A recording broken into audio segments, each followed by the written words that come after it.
আজকে আমি তোমাদের জন্য নিয়ে এসেছি সুজির গোলাপ জামুন।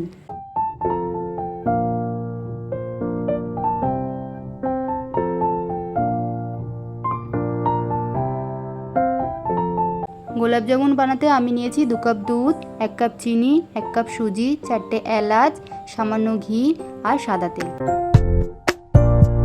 চলো শুরু করি।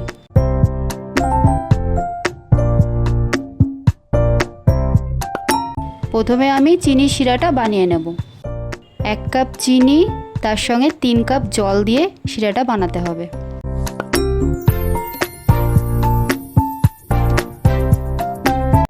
চারটে এলাচ দিয়ে দেবো।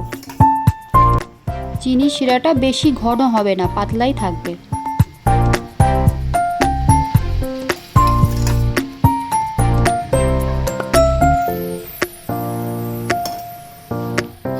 চিনি শিরাটা হয়ে গেছে, আমি নামিয়ে ঢেকে রাখবো। গ্যাসটা লো হিটে রেখে সুজিটা ঢেলে হালকাভাবে ভেজে নেব।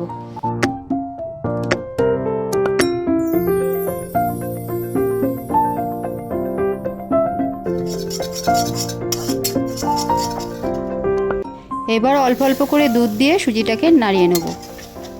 সুজিটা যেন দলা পেকে না যায়।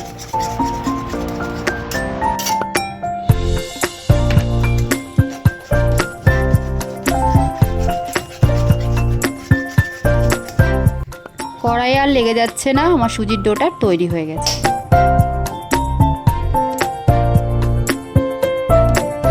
গরম অবস্থাতেই ঘি দিয়ে ভালো করে মেখে নিতে হবে।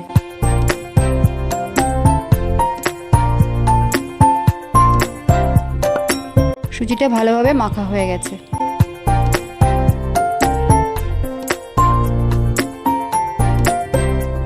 সুজি থেকে লেচি কেটে গোলাপ জামুনের বলগুলো বানিয়ে নেব। বলগুলো যেন ফেটে না যায়।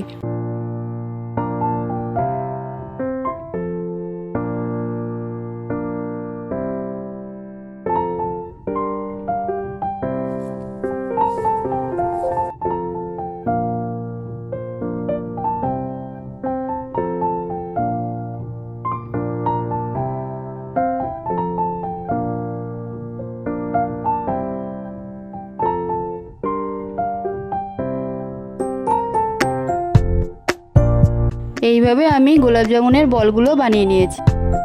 কড়াইয়ে তেল দিয়ে দিলাম।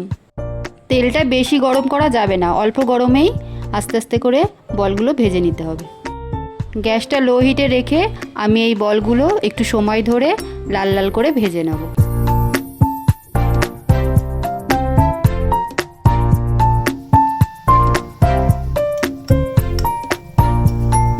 এবার আমি গোলাপ জামুনগুলো চিনি শিরায় ঢেলে দেবো।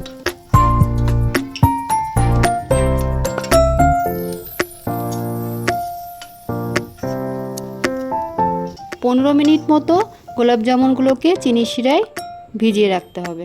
নরম তুলতুলে গোলাপ জামুন তৈরি হয়ে গেছে। এই গোলাপ জামুনের রেসিপিটা তোমাদের যদি ভালো লেগে থাকে তাহলে অবশ্যই কমেন্টে জানিও, সবাইকে শেয়ার করে দিও।